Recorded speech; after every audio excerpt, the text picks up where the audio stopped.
not who I am, it's my circumstance. And if that's the gateway in it, well, then so be it. I always told myself, if one day I would be in a position of influence of some kind, I would want to give back based on my experience. Not a chat GPT prompt, not some kind of surface level stuff, not some kind of a motivational clip off of Instagram. This is real world stuff. If you want to get the results you've never got, you got to do the things you've never done. And in order to do the things you've never done, you got to attract the people you've never had.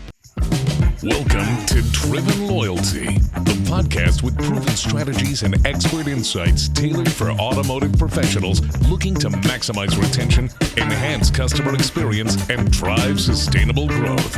Here's your host, Jason Harris.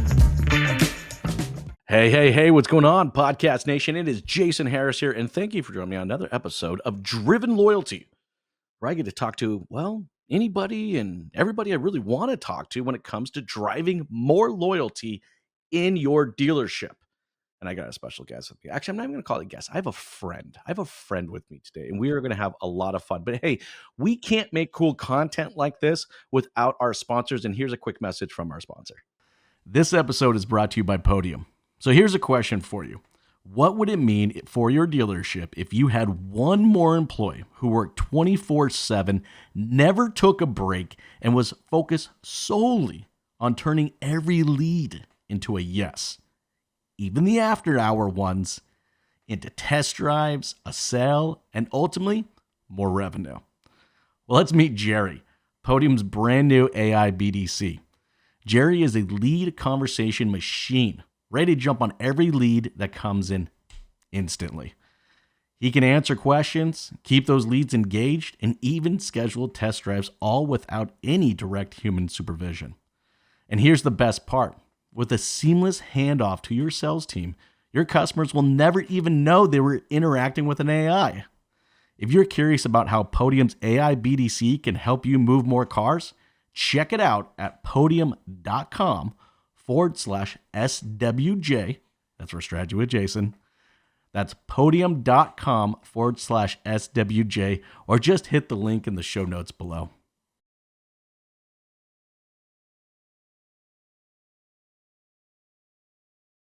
All right, guys, we're back. I said I have a friend. I have the one, the only, the oh so famous, and definitely paid me to say this. I have Shawn Armorer with me. Shawn, what's up, brother? How you doing, man? I'm doing awesome, dude. How are you? I'm good. You didn't tell him I was one of the sponsors, right? Yeah, exactly.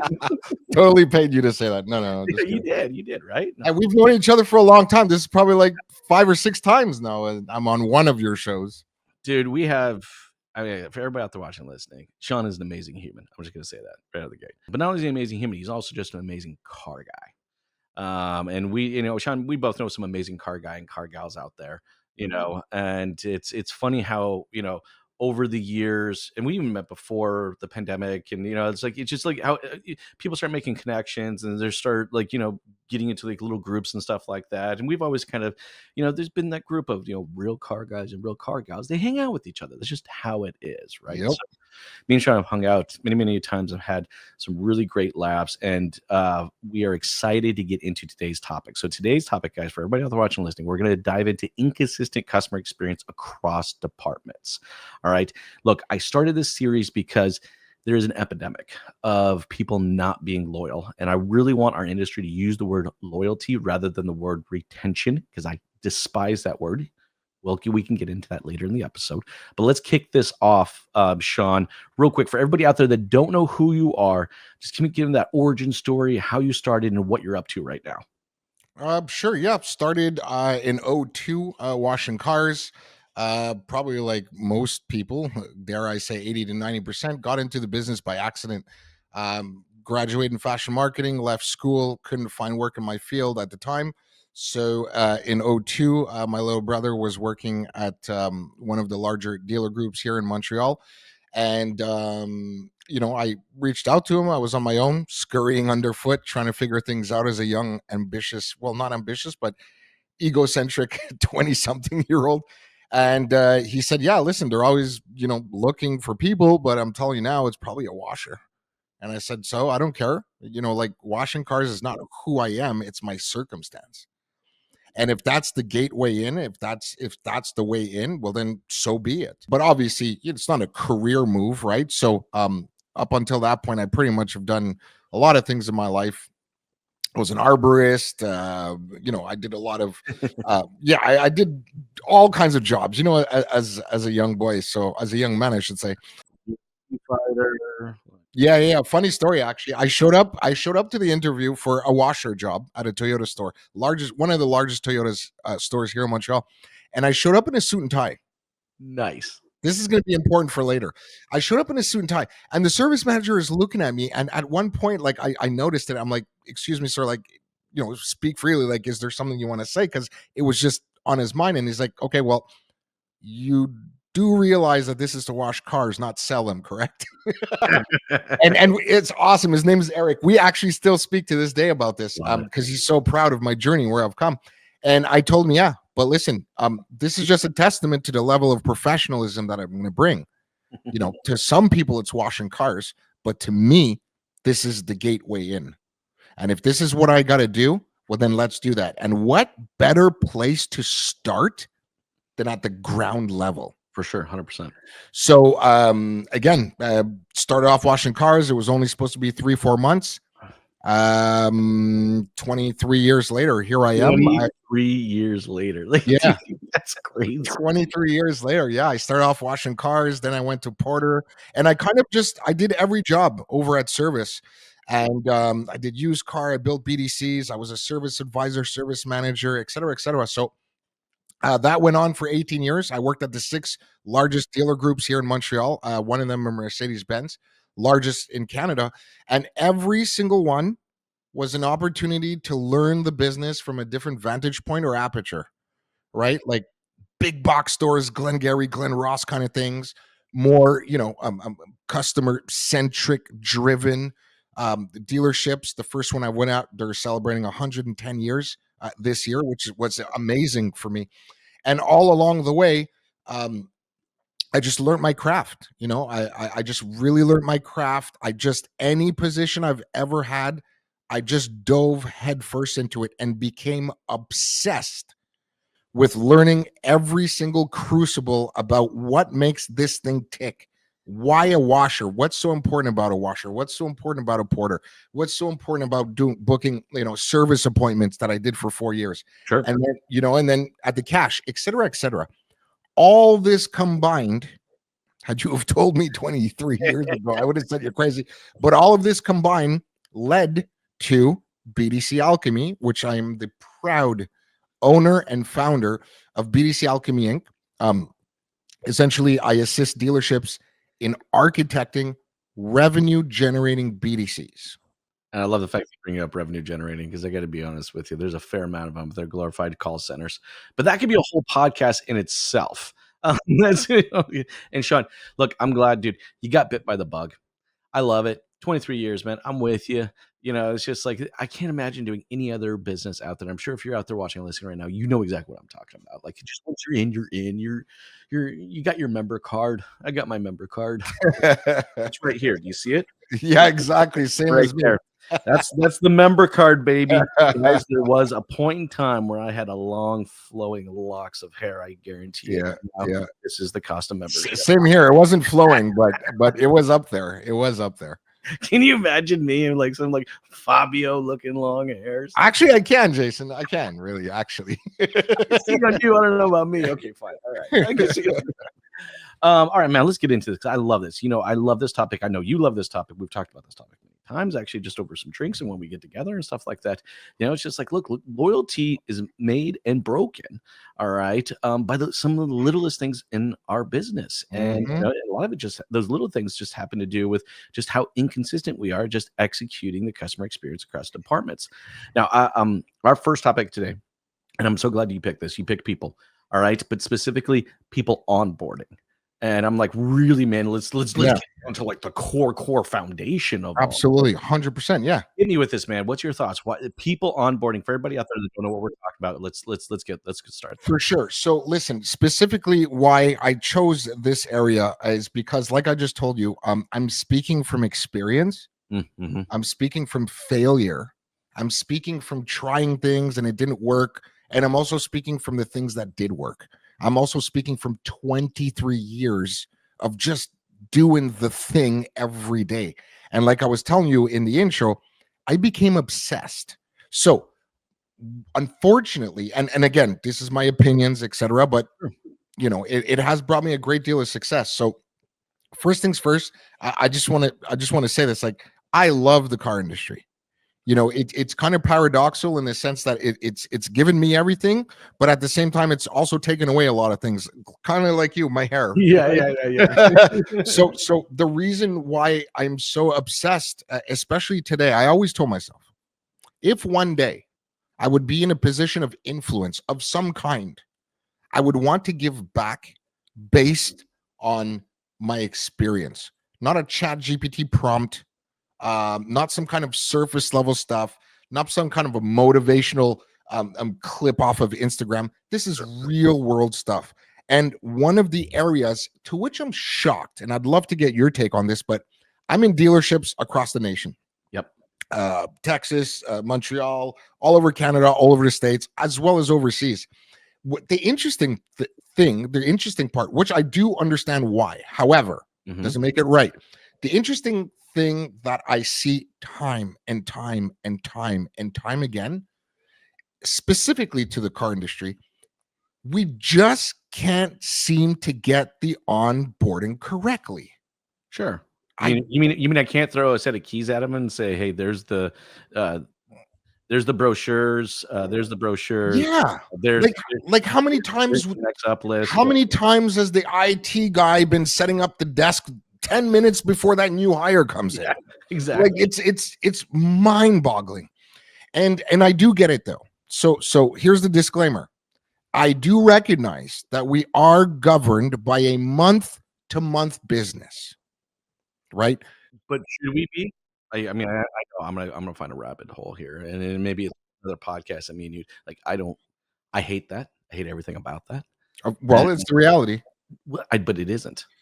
It is the reality that we have kept. that we have kept. Correct. Yeah, and Right. It is not necessary. It is not necessary. It is not necessary. We have Correct. kept. Anyway, sorry. Go ahead. No, and you're absolutely right, and that's why I love talking to you, because we're able to have these conversations. Please push back and challenge, but I absolutely agree with you. It's not necessary. However, It is. it's necessary in the sense that we have a lot of people to answer to. There's the manufacturer, there's our employees, there's the customer, and I'm talking about like at the dealer principal level, which I've never been, but I mean I've been around them and they've been my mentors, etc. So there's a lot of people to answer to. Also, when we're talking about CSI or CSC, whichever one term they use, is that every quarter there's a lot of money that's being given to dealerships if they're in the top 3. There's a lot of inventory decisions that are being made for the top sales. So that's kind of the chaos that we're navigating. We've created this storm that requires this every 30-day start and stop. Right. Which is actually really unfortunate. Now, I know I love finding rabbit holes, and you mentioned CSI and SSI and whatever other 3-letter stupid freaking acronym out there that use to determine if someone is eventually going to be loyal or not. Here's the thing: those are all screwed up. All right, they never ask the right questions.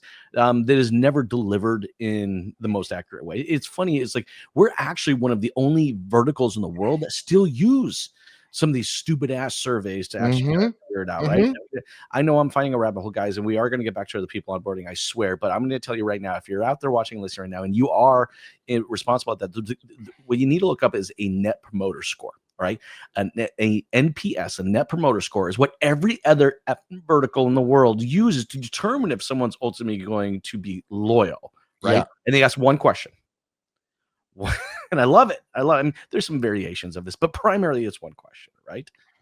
Would you refer us to a friend or family member? That question is so loaded. There's I mean, but it's a yes or no.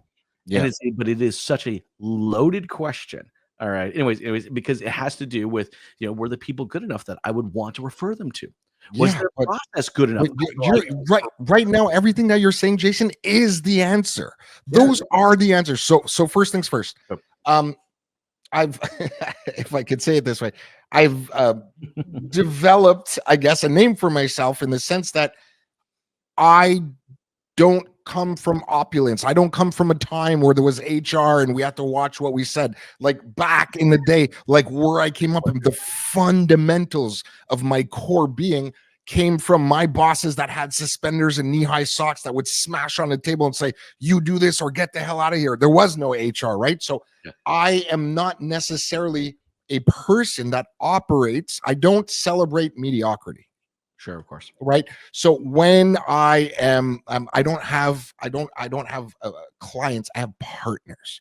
Now, Mhm. what that means, and some people are like a little bit apprehensive or taken back when I say I architect revenue generating BDCs. I don't build them. I Sure. architect them, and the reason why I architect them is because we get our hands dirty, and I tell them, like, listen, I am not a band-aid solution. I am not going to come in and train your people. Let's pull this thing apart in phases of construction. And then let's really invoke sustainable business practices. And where do we start? At the onboarding.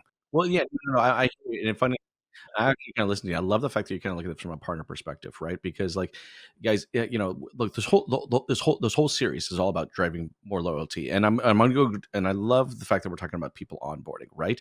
But really, I want to take a moment to highlight kind of what Shawn said around partner. Now, yes, he's talking about his clients, but for a moment there, I'm actually going back and put myself in your guys' shoes, the dealer. All right, what you're necessarily doing when you hire someone, you are partnering with that staff member. All right. And you're not going to sit there and watch them all the time. You're hopefully you're looking for someone who's got partner type, personality traits and other stuff like that. You want to partner with them in creating loyal customers. Correct. Correct. So you do look for a partner, right? But hey, like any good partnership out there, it's got to be the setup, the foundation needs to be created important. What are Yes. the things from an onboarding perspective that you see people are doing really well, and maybe some that are like, oh, bro, seriously, are we still doing that crap? Yeah. What would it look? So to keep to the integrity of optimism, let's just focus on what they should be doing. Some people are doing really good, some people are not doing good. I don't necessarily want to pick on the people that are not doing good, because sometimes it's just they don't know what they don't know. So then them not doing good is not necessarily a choice, but then we have the flip side where it is. So what I can share with you is my approach. First thing that I do is the first thing, because we discuss it, there's a discovery call, there's a plan, everything before I show up. So the first thing that I always ask with regards to improving CSC or creating loyalty, let's just call it this kind of topic. What is your turnover? Yeah. What is your churn percentage? That is the absolute first question I ever ask. And it's not to be cynical. I don't care what it is. Is it 10% or is it 47%? So the reason why that this is important is because in order to create loyalty, in order to create, dare I say, a guest experience, I'm just going to use that term for lack of a better term. In order to create a guest experience, you first need to create an employee experience. You Yes. can have all the processes you want, all the shiny bells, all AI powered everything. If your people are not happy to be there, it will never work. This is why we start from the onboarding process. Makes sense. So when I'm talking about the onboarding process, I'm talking about, what does your job description even look like? do you even know what we're posting? Because you're only attracting what you're putting out. So I start really at the crucibles with my partners, like, hey, listen, let's take a look at your job posting. First of all, I have 6 of them, but we can use yours and let's modify it to fit your ecosystem. But it's the job description. And to anybody listening, the crazy part is this. Are you looking to put butts in buckets, or are we really looking to make a significant impact through our people? Your job description should scare most of the people that come upon it. Yes. Because what I'm seeing, to answer your question, is we'll put out a job description and you're going to get a ton of resumes to come in. how long and what an arduous process of going through all of those people. Whereas if you creatively create a job description that has punch and really sets home specifically the kind of person, the attributes of their skill level, the soft skills, the hard skills, like, do you recognize yourself in what I just wrote? No, dude, I love this. I mean, because I think about this, right? Like, you know, it's funny because look, I've talked a lot of loyalty about a lot of loyalty, and but Mhm. you're right though. I've never really kind of thought about it. It does really come all the way down to, it. Look, we all know loyalty is a people, process, technology, strategy, and intentionality needs to be in that strategy. But you're 100% right. It goes down to not just the people we have, but literally the people we don't have yet. All the way to the Correct. point of just like, who are we?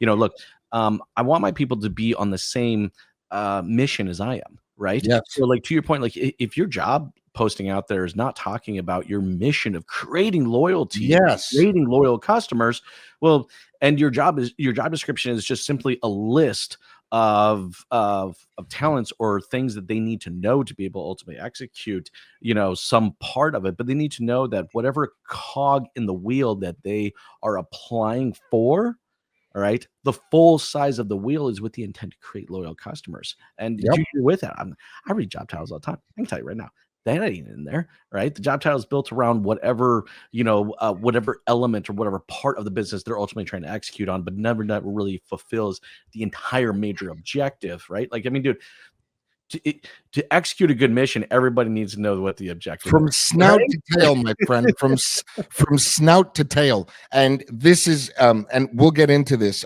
We'll go as deep down as you want. So but to your point, so the first thing, job description, and it really gets that granular. So to stop the hemorrhaging that's going on, okay, currently right now it's hemorrhaging. How do you stop it on the forefront? Okay, so or the prefront, say Mhm. job description, and there's a number of different elements. I won't sit on that too long, but there's a number of elements that need to be comprised of, like, first of all, what kind of person are we looking for, and when we're hiring them, what problem are we looking to solve?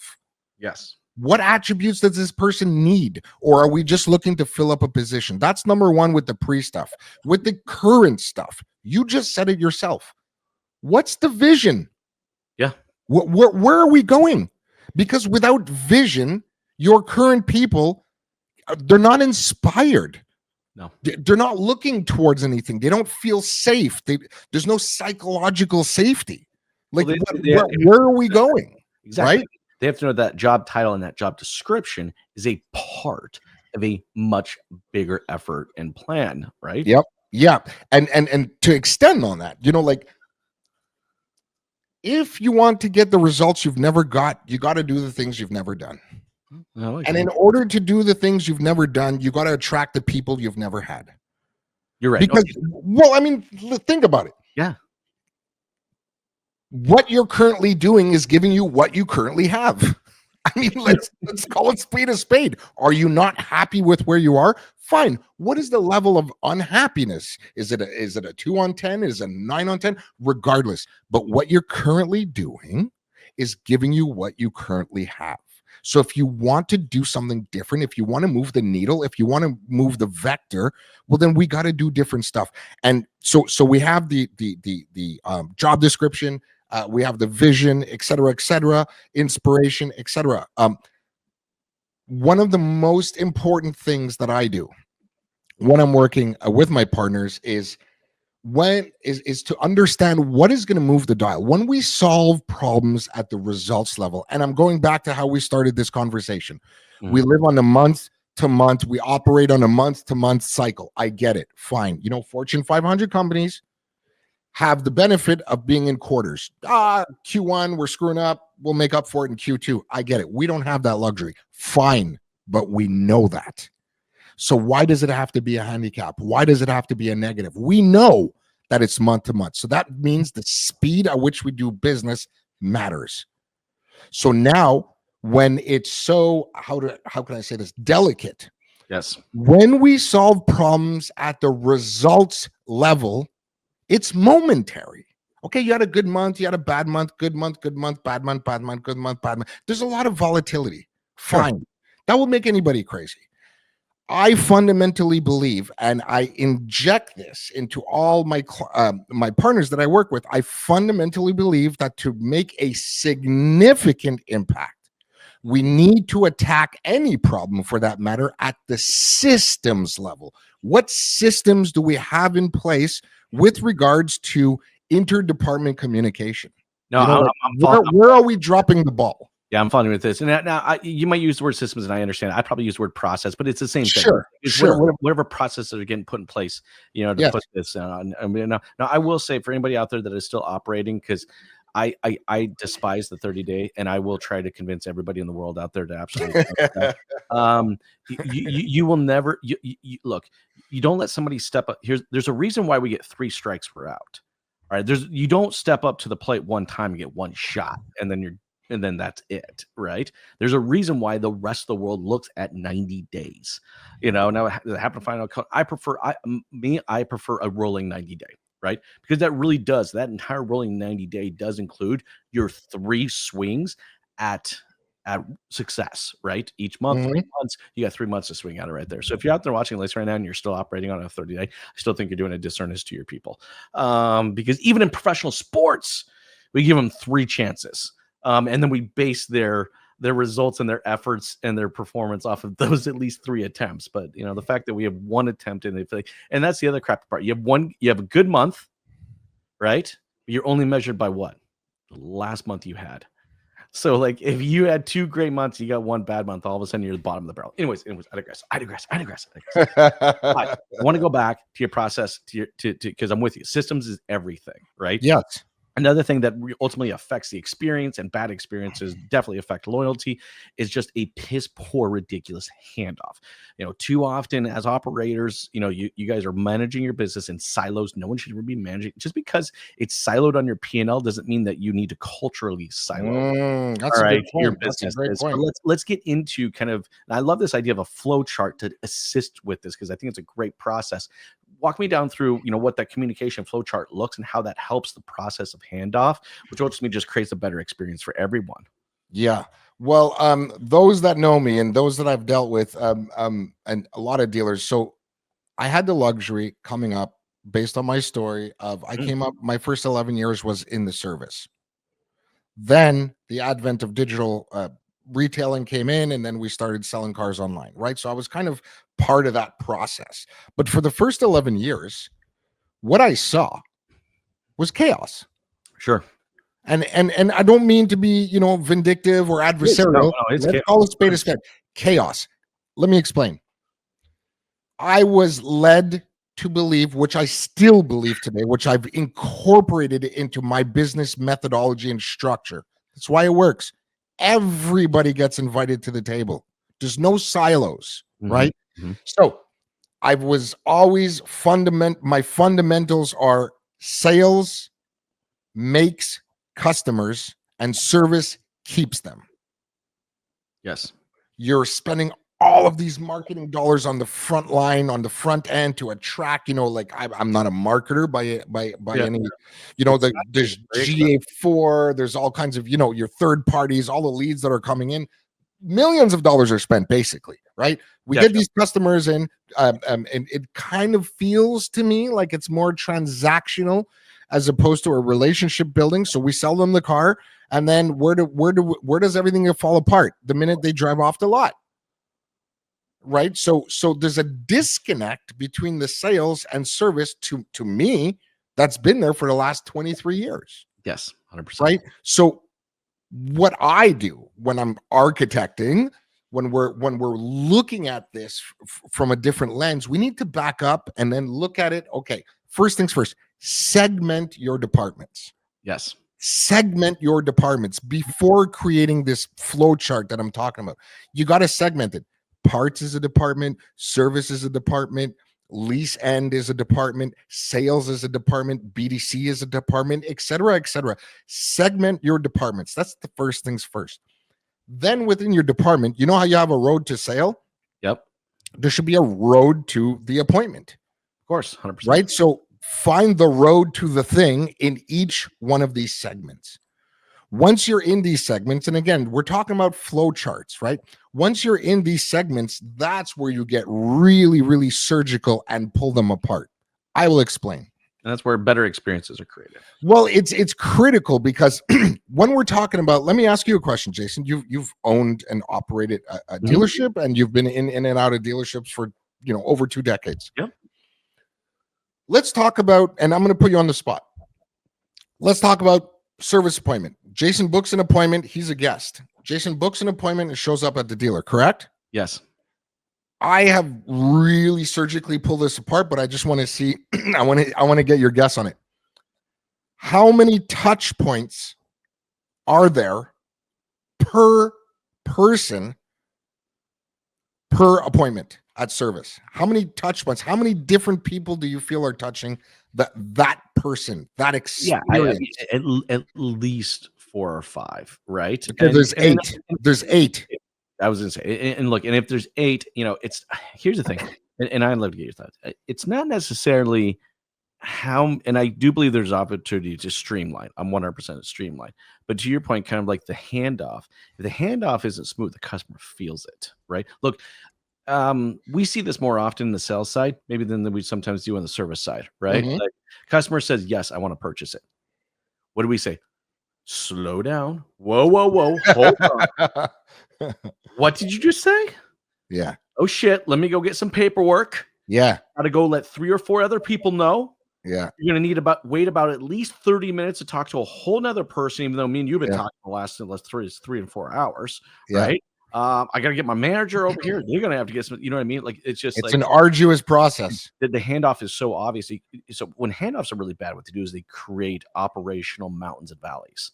Correct. Right? And nobody wants to go through a mountain and valley on a service side or on a sell side or anything like that. Like, we want a clean, linear process. I know everyone loves to go Amazon. It's about Amazon. But look, let's just break down what the hell does Amazon actually have? A clean, linear process. Lovely. I don't care the fact that if our process has got 13 more steps or is involved with 9 other people. Yep. The customer doesn't need to feel that. That's the objective. Anyway, sorry. Go ahead, John. Go ahead. No. But to your point, like, dude, this is all valid what you're saying, Jason. The answers are coming out of your mouth right now, man. And I'm sorry, I get so passionate because I literally build this with my partners to success. And this is not to boast, but they're like, Shawn, like on day 1, it's always the same. You better know what you're doing. And by month 6, 7, they're like, this is phenomenal. Why? It's documented. Oh yeah, a huge big part. It's surgical. Yes. I create SOPs or standard operating processes for each touch point. Let me give you an example. We'll talk about service because I know we're pressed for time. Let's just talk about service. Sure. You said 4. I said 8. Let's run through those 8. I walk in somewhere and XYZ Motors says, "Hey, listen, we're having bad CSI." Okay, great. What are the combustion points? Oh, well, our customers are not happy. I know that's what bad CSI means, but where can you clearly articulate to me, where's the hemorrhaging coming from? Yep. Well, we think. That's where I just stopped them. I don't deal with think. So why not think? We need to know. So the question is, what problem are we trying to fix? Because when I go in and they're like, well, where's the combustion point? What's wrong? What's going on? And they're like, well, it's all not working. Well, all is a lot of stuff. Like, you obviously have successful areas of the business.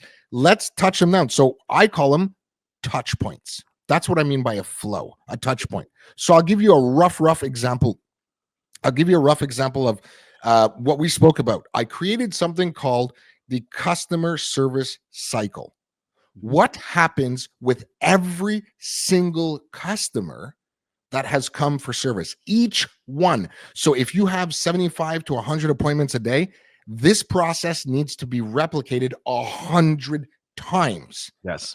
Times 5 days, times 28 open days. So thousands. We're talking thousands. So number 1, customer, what's the first thing that we do? We call. You call to make an appointment. Let's just say you're using the phone, a text, whatever. There's that first form of communication. You have to pull that down. What does your phone system look like? What do the ring queues look like? Are you tracking missed calls? Who's missing calls? What are the peak hours, et cetera, et cetera? Or do we have adequate staffing levels for all the amount of calls that are coming in, et cetera, et cetera? So the first point of contact, touch point, is the customer call. The next point of contact is now they're connected to the department. Yep. Have you ever called? This is it's a joke in the industry, but it is true. But sometimes just getting connected to just getting connected. Like I'm calling to know if my car is ready, and now all of a sudden I get transferred to a voicemail. Which by the way is actually like that's actually a perfect segue kind of into, because I know we're getting towards the time because it's okay. But it's actually a perfect segue kind of into the technology aspect of it. Because like we Yes. said, the way we answer inconsistent customer experience across departments, then we know inconsistent customer experience hurt your loyalty in a big way. You know that, right? Like a consistent experience is going to create good loyalty. An inconsistent will just destroy it. Okay. We've talked a little bit about the people, and just from the core element of it, you just have to onboard them correctly, right? We talked a little bit about the system, the process. All right. Correct. How we actually hand these people off. We don't want to create these mountain valleys like our operations do. Seamless. It's right. It needs to be seamless. It needs to be linear. Not Amazon, but linear, right? Correct. And then now lastly, and I'm glad you brought this up, it's just like is now I'm dealing with the technology of it. Yep. Right? Now there's a piece of technology that I have to deal with. Sorry, I didn't mean to interrupt, but let's go ahead. Let's get into the technology. Well, the tech is super interesting because the way I do things, it's all meshed together. This is why it's people, process, and technology. And I love that you've coined that, or you've been using that, because I've been saying that for 4 years. You cannot have one without the other. No, it literally takes all three to make something work.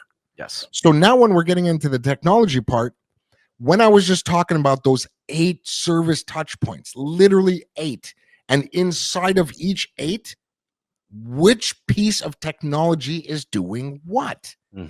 So it's not, hey, let's just put this fancy machine here and it's just going to do it, or let's put this online scheduler and it's just going to magically, book appointments. Like, okay, hold on for a second. Like, who's auditing this thing?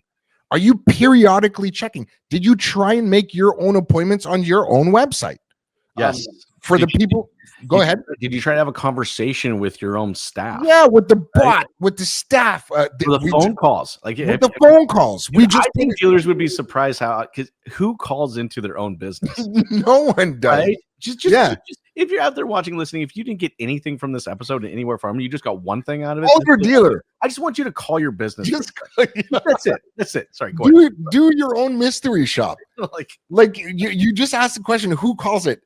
Clearly nobody, if there's literally mystery shop companies out there that will do it for you. It wouldn't exist if we were doing it ourselves. Right? And again, to any mystery shop company out there, you guys are doing awesome. I love you. You're very necessary. However, just saying, like, call your own. Like, the answer is just that simple. Yet we wait for the survey at the end of the month where we get pummeled, and then we start complaining about, oh, this question, the weights are too much, and this question counted. Would you recommend us to your friend? This is lopsided. I get it, Jason. I get it. I hear it all the time. Everybody's complaining.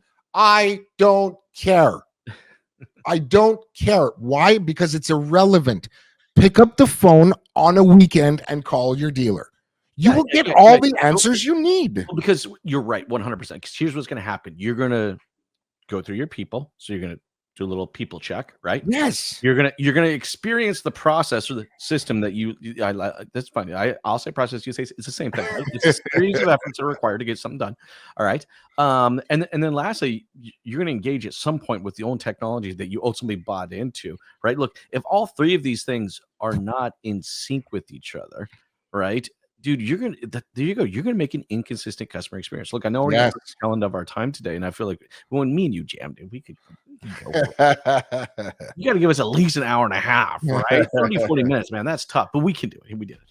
But hey, for everybody out there watching, listening, what you hear me and Shawn are saying is that this requires intentionality. Yes. This look, a good experience that ultimately creates loyal customers doesn't just happen because you got lucky. right? Like, honestly, guys, that good month didn't happen because you got lucky. All right. You executed shit correctly. All right. Your people, your process, your tech, it was all kind of in sync with each other, jamming, jiving, and jamming together, just working and right. And it's like that big cog, those cogs and those wheels were all doing their thing, right? When you're not, you're not. All right. Hey, Shawn, before I let you go, though, for everybody out there watching and listening, kind of last thoughts on just how anybody out there who's listening or watching right now can, solve this inconsistent customer experience across the departments. Yeah, I'll give you a couple real quick. I'll give you one for sales, I'll give you one for service, and I'll just give you a general one. The generality, first things first. Calm down. We have the problem. Fine. You have to be strategically patient, but with a high degree of urgency. Right? That's number one. Number two, you have to map out, like I was saying, call them touch points, call it a flow chart, but you don't know where the combustion points are if you're not illustrating what is happening step by step. Where do I put technology in, and where do I put a human in, and where do I put both? You don't know if you don't illustrate that. So from a sales perspective, this is I'm going into the magic bag here. I'm giving some of my secret sauce. All right.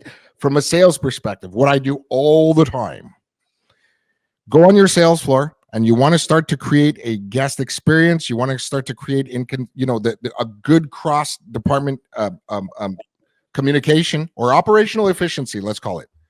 Ask your salespeople, give me what are 3 reasons to buy from us? What are 3 reasons to buy our product?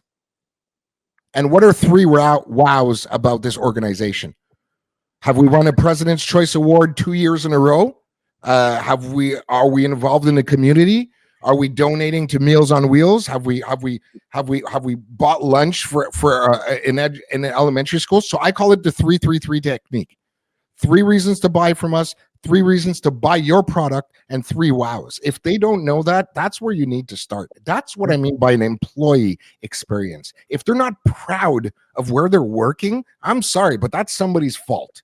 You're never going to make loyal customers from that at all. Correct. I mean, it won't happen. If you don't have those people, all right, that have their heart in it, you can tell the difference. You know the difference, right? Yep. I know if everybody out there watching, let's say you're loyal. You're loyal to something. You're loyal to some type of product or service or company right now, right? And there's a real reason for that. And if you think about it, don't be surprised that it comes down to the 3 big things that we talked about today. It's the people, the process, and the technology, or a combination of all 3, possibly. It just depends, right? Look, hey, Shawn, I know that there's still some conversation that needs to be had around what we discussed today. For anybody out there who would love to connect with you, maybe continue some of these conversations, what's the best way to do so? Yep, you could reach out. First of all, visit my website, bdcalchemy.com. My services are there. The contact information is there. My my email is Shawn@bdcalchemy.com. And of course, I live and breathe on LinkedIn. So connect with me on LinkedIn. I would love to have the conversation. And like I tell everybody, I am an 18-year under the roof car guy that became a vendor. Yes. So I am here to help before any kind of monies. I want you guys to win. Yes, that's it. I just want people to win. Let's have the conversation. Let's do an audit. Let's do a discovery. Worst case scenario, I give you a paper. Here's the map on how to do it. Best case scenario, we work together and we create a guest experience. There we go. I love it. I love it. Hey, really appreciate everyone watching and listening today. It means a lot to us. If you ever kind of want to give us a big thank you or a high five, one of the biggest ways you can thank us as content creators is to share the show. It means a lot to us when you guys share the show. It's kind of think of it's our little candy for doing a good job. Okay. So if you got an owner, if you got a manager, you got a colleague or a friend that needs to see some part of today's conversation, share the show. It means a lot to us. Shawn, thank you so much, man, for taking the time to jam with me. It's always fun when I get to hang with my friends. Thanks, so Jay. Everyone out there, thank you guys, and have yourself an amazing day. Thanks, Jay. Thanks for tuning in to the Driven Loyalty Podcast. Don't forget to like, comment, and share. Happy podcasting.